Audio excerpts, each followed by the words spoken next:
All right, we are live. How are you doing today, Merv? I'm very good. I'm very good. Had a busy day today at work. Not too bad for a Friday, but got a lot of stuff done. How are you? I am doing well. I'm happy it's Friday and just trying to get some work done and work ahead. So it's going to be a busy day, but I'm happy to interrupt my day to talk to you today.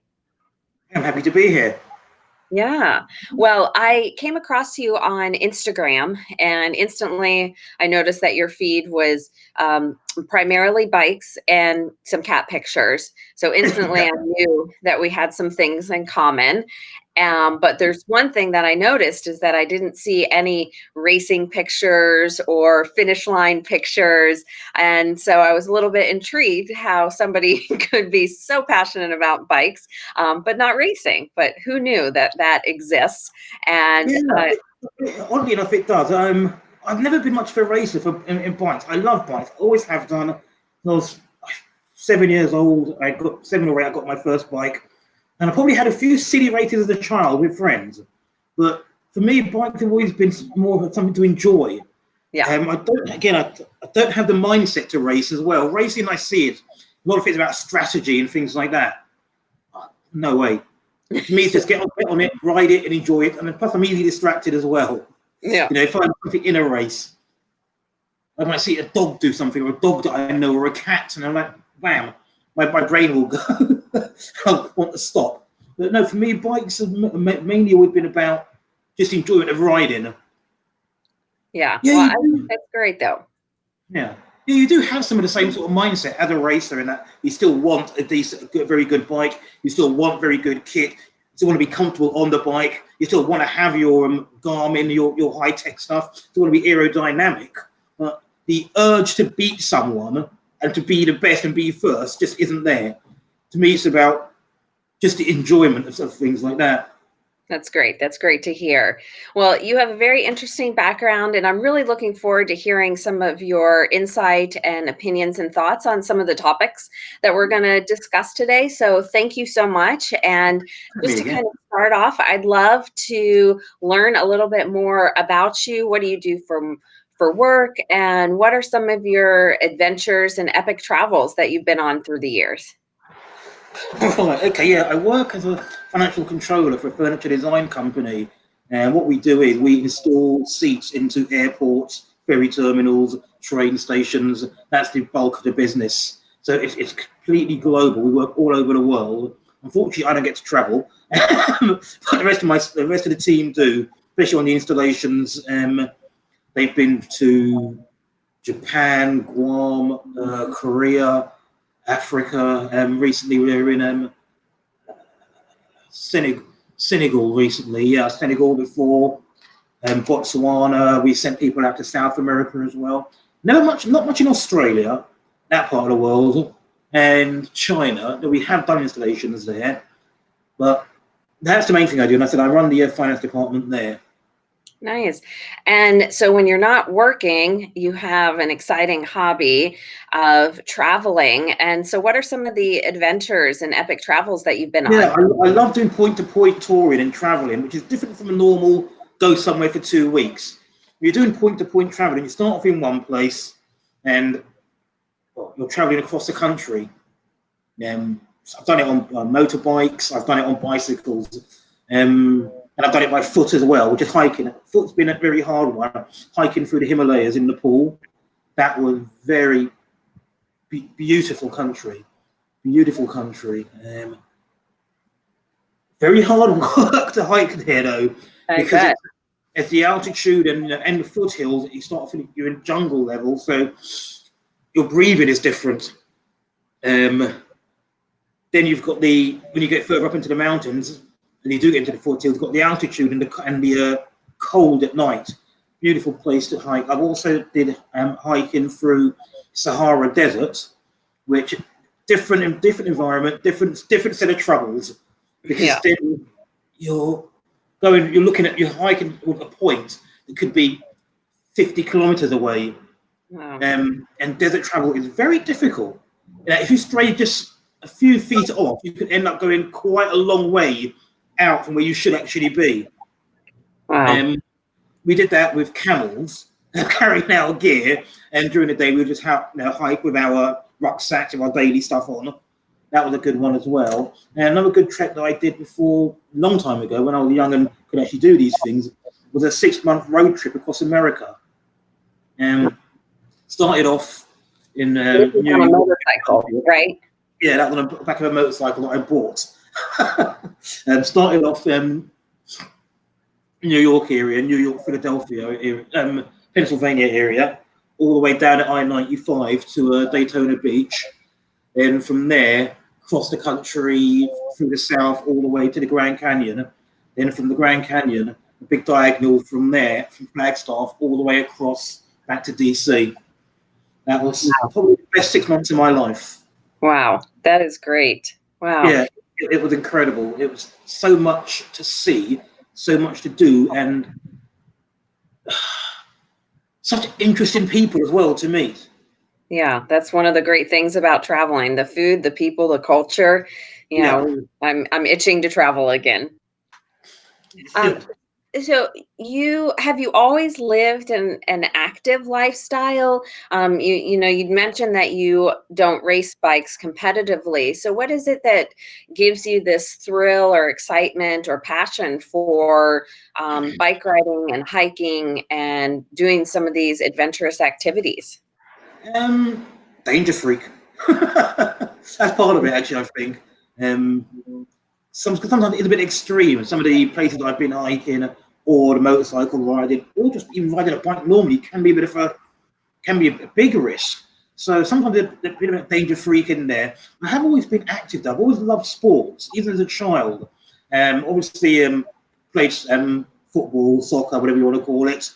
I played that. Grew up playing that in the streets, and at school we played that. Also at school, did cross country running. I suppose you'd call that now trail running. Mm-hmm. I used to be a very good runner. Of course, age and injury got the better of me then. And my passion for sport, though, my favourite sport has always been rugby union. That's the one sport that I've always taken seriously. And when I do play that, I play football for fun, squash for fun, I even run for fun, I do archery for fun. But rugby union was the one sport where I would take it really seriously. I would train seriously. And when I wake up on a Saturday to play, I'm actually getting in a mindset to play all the way up the journey from my house to the club, really building myself up for that. Oh, I like that. Yeah, I played that since I was hooked with that one instinctively right from the get-go as well. I started playing at 11 years old, and I stopped at about 33 or 34. After a while, the human body can't take rugby for that much longer. Yeah, it is a very aggressive sport. Had a raft of injuries with that. Dislocated shoulders 3 times, snapped Achilles tendon, dislocated most of my fingers, broken my jaw a couple of times, and torn muscles and nonsense like that. And after a while, one day you wake up and you think, ouch, I can't do this anymore. Yep. Reality check. Yeah, reality kicked in, reality check. And then I think from then on in, I drifted back into cycling, you see, again. I sort of not fell out of love with cycling, I just stopped doing it in my 20s and early 30s. I stopped cycling then. But then I just drifted back into it when I stopped playing rugby. It's like, what am I going to do with myself now? Yeah. You've got to have a reason. I need a reason to go to the gym. Yeah. So cycling was my reason now. I know what, when I stopped playing rugby, I'm fit, as you do. You take a time out to recover all the injuries and give your body a time to get back to normal again. And cycling, when I started it again, was just a way to start getting fit. And I realised, I still like this, don't I? I started off just buying a cheap mountain bike, and then a better one, and then it just gradually developed to, next thing you know, you're spending money on carbon fiber aero bikes and £200 cycling bib shorts. Yeah, but I think you make such a good point that everybody needs to find something that makes them happy and that they enjoy. And it doesn't mean that what you do right now is going to be forever. You can definitely change things up. And so we never want to be married to just one sport or one activity, but whatever is making you happy in the moment, definitely take advantage of that. Yeah. And that's me cycling at the moment now. It's one of the things that does make me happy. I find it a great way to relax and unwind as well. Yeah. And also it's a great way to go and see places.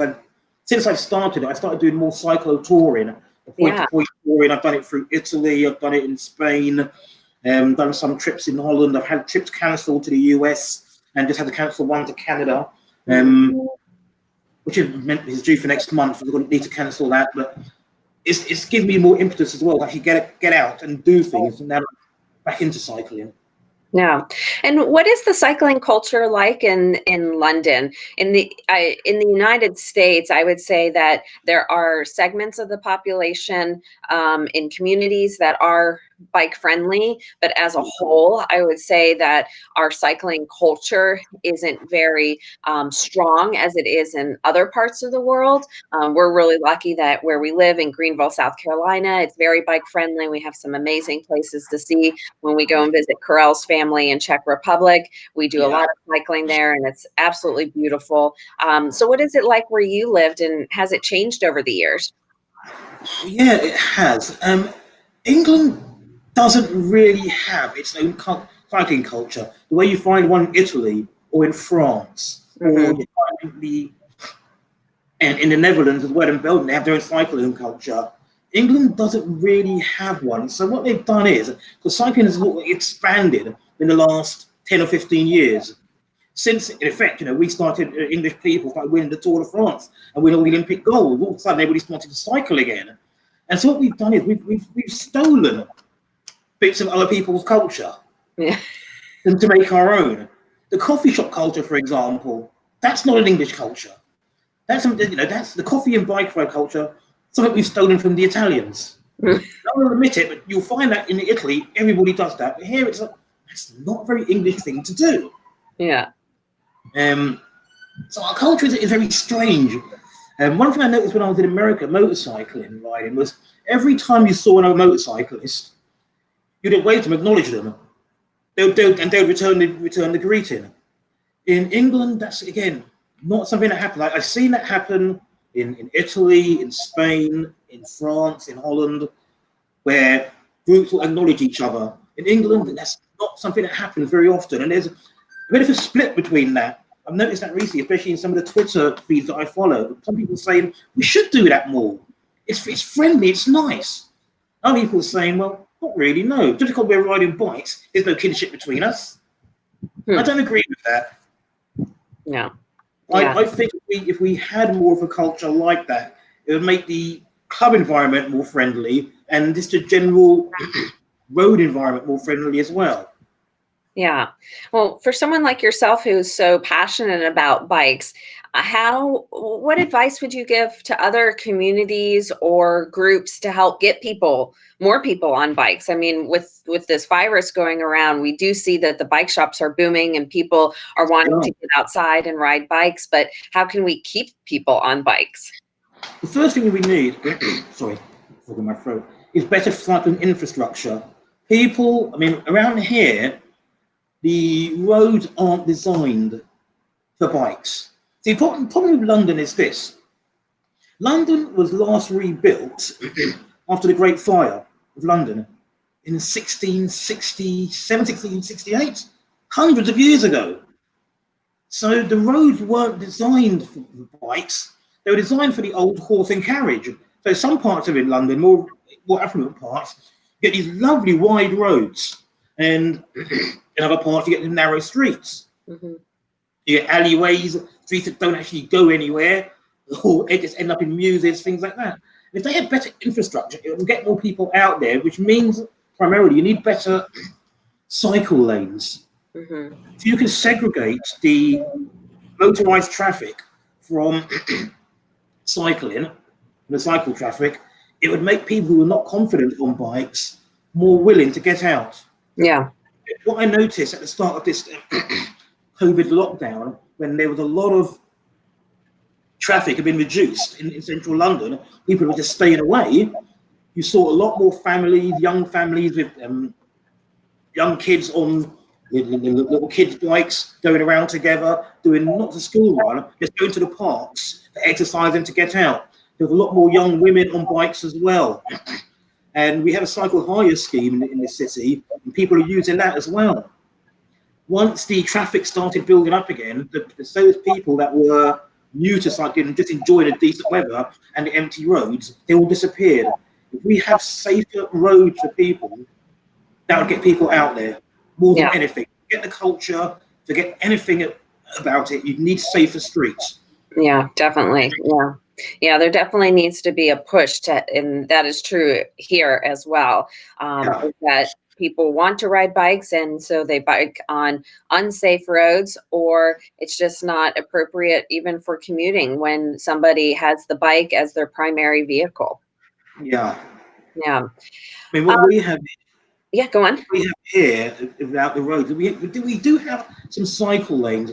They're very badly planned. And problem with that is the central government pay local government for every X amount of meters of cycle lanes. So they'll just paint a bike on a stretch of road, paint another one 50 meters down the road, paint another one 50 meters down the road, and say, hey, 100-meter cycle lane. Let's claim for the council. Let's claim for the government for that. And whereas that 100 meters of cycling could actually put you in the way of HGVs, buses, anything. I mean, it's not well planned out. Yeah, yeah. I here where we live, we ride on a lot of country roads, so they're very small roads, very quiet roads. The cars are often very polite to the cyclists, but we've been in places where they do have bike lanes, and the bike lanes are covered in debris. The bike lane is on a road where cars are going 70 miles per hour. Yeah. Even though it's designated for bikes, it doesn't make sense why we should feel safe biking here. Yes. Again, it's probably the same reason where people are just being paid to make cycle lanes, and there's no forethought actually going into let's make a lane to encourage people to ride. I mean, I would all be for banning certain heavy goods vehicles in central London, without a doubt. Hmm. Also banning them from places near schools. Hmm. If you want to get people riding, you hook them young. And if kids can ride to school with their parents, they would love that. Yeah. Oh, yeah. And that's how a lot of kids in other parts of the world are getting to school. And Yeah. you learn to ride a bike young, and that skill stays with you. Yeah, here you see a lot of kids, they'll use public transport, or you'll get their parents taking them to school, which in cars, which creates even more of a rat run. What they will do is, oh, I know a shortcut through the parks, and they'll go through the royal parks like Regent's Park, Hyde Park, or Richmond Park, which are supposed to be for people to exercise in, for bikes, joggers, skateboarders, people on roller skates, things like that. They'll go through those and actually create traffic and create more danger for people. Yeah. Yeah. Yeah. You bring up a lot of really good points. Shifting gears a little bit, the COVID situation. I'm sure we're on the news because we are breaking records here in the United States, and Yeah, not you good are, records unfortunately. that we don't want to be proud about. It's a very scary and situation, and a sad situation. What's the COVID situation like where you are? And can you We talk are the about that? third worst behind you in Brazil. Yeah. The government have completely and utterly messed it up. It's Mm. only today where face masks have become compulsory in shops. Mm. Before they were optional. And even now, they're not enforceable. We get confusing messages like, okay, the pubs are open, but the gyms are still shut. Because for some reason they reckon you can social distance better in a pub. You try telling drunk people social distance, that's not going to work. Yeah, In a I believe gym, that. people have always been more diligent. You go to a gym, they always have disinfectant wipes for the machines, don't they? They've had that for years, and it's gym culture and gym etiquette to wipe down the machines after you use them. Hmm.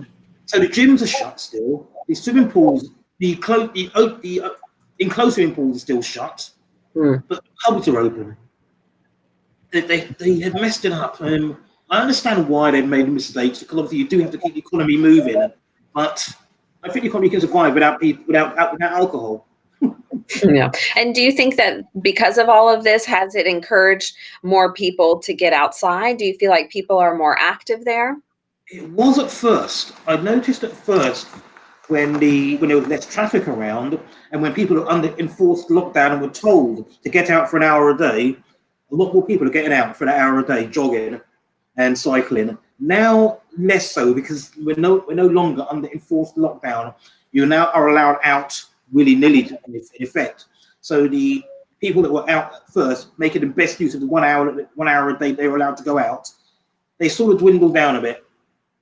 Hmm. And I know I was talking to someone recently who has started. He's been under lockdown and he wants to get active again. But he said he's going to the local park for a run, and no one at all is wearing a mask. Hmm. So he said he just doesn't want to do it. I think people are out now, but they're more out socially, just drinking and eating and just walking around than they were out back in March and April and May when they were out actually being active and trying to look after themselves. Yeah, yeah, we definitely can't return to normal through this all. We all have a social responsibility to take We care of do. one another, as well as ourselves. So we each can Yeah. make our decisions of what feels right, but we also have to think about other people as well. Yeah, that's very important. It's back to wearing a mask. So they say the mask doesn't protect you, protect other people from you in case you do have the virus. Yeah. Yeah, well, hopefully things will get better for everybody, so that we can find a new normal, and hopefully through this all we don't feel like life is wasted, because I think sometimes it's easy to feel that way. So I do Yeah, think it's important for people to still find ways to be happy and healthy and active. yeah.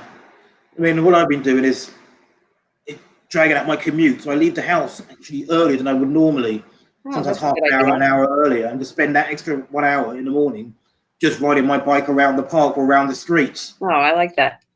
Yeah, that's a great idea.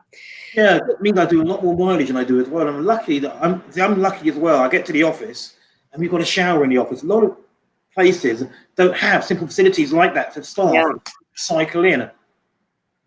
Which, if you're going to be riding a bike in the summer, you're going to turn up to work sweaty.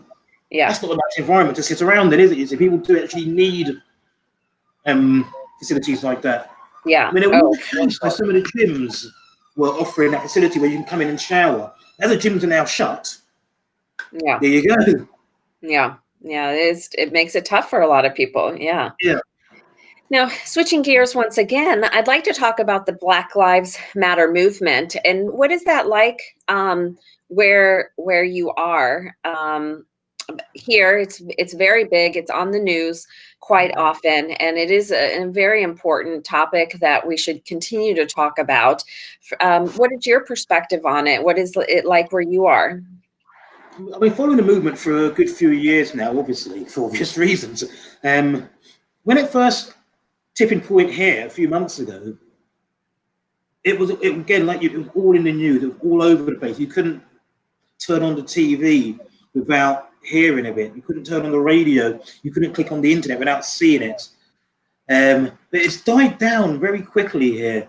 And what's happened here, this might get a bit political with this, but I think it has actually scared quite a lot of people in this country.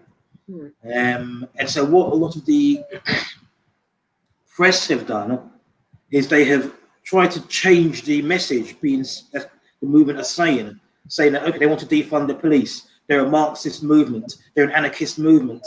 As opposed to, well, actually, what are they about? I think it's one of these movements where there are quite a lot of chapters as well. And like if anything, if you find an extremist chapter that will put out an extremist manifesto that doesn't actually account for what the movement stands for, I think what's happened here is that they have gone out of their way to find some of the more extreme elements of the movement Hmm. and push those into the mainstream, get those people on the TV giving interviews, and use that to foster a image of the movement as this isn't about equality, it's about a takeover. Yeah. And any examples come to mind? I mean, what I would notice is, first of all, has been here we had an issue with some of the statues that were pulled down. There was an issue recently where There's a march in Bristol, and they pulled down a statue of Edward Colston, one of the founders of Bristol, who made a lot of his money for the slave trade. And that was highlighted, and it was just constantly replayed over and over and over again, as if this is what they want to do to all our statues. Mm-hmm. So the following week, there was a protest that was due in central London, a Black Lives Matter protest. And as a result of that, and the hype that had been built up about them wanting to destroy all our monuments and statues, there was a counter protest by the, I suppose you could call them extreme right-wing groups. I'll go as far as calling them extreme right-wing groups, the far-right groups, made a counter protest. Now, what the Black Lives Matter people did was, okay, fine, we won't demonstrate that day. You know, let's leave them to their protest, the far right to their protest. And they had their protest, and it turned up into a riot of people just turning up on a Saturday afternoon in Trafalgar Square, central London, getting drunk, urinating next to memorials, and fighting the police. However, that was reported more favourably than the Black Lives Matter protest in London the previous weekend, which didn't turn into a riot. Only violence there was after 5:30, we were told to disperse. There were some elements, as people say, they are the Antifas or whatnot, who were looking to fight the police, but the bulk of the movement of the people protesting had actually dispersed by 5:30 as they were told to. There was a hardcore element that stayed there for, to fight with the police. But that was actually more harshly reported than the group that turned up the following week, spent the time just getting drunk and urinating, I said, next to monuments and statues, and from 1 o'clock onwards, we're just having a dust up with the authorities. Even the policing methods were different. When you had the Black Lives Matter march, you had the mounted police with baton charges. When you had the far right march the following weekend, there was no mounted police with baton charges. Make it like, I think that the movement itself is important. I think it's something that has been put off for a long while.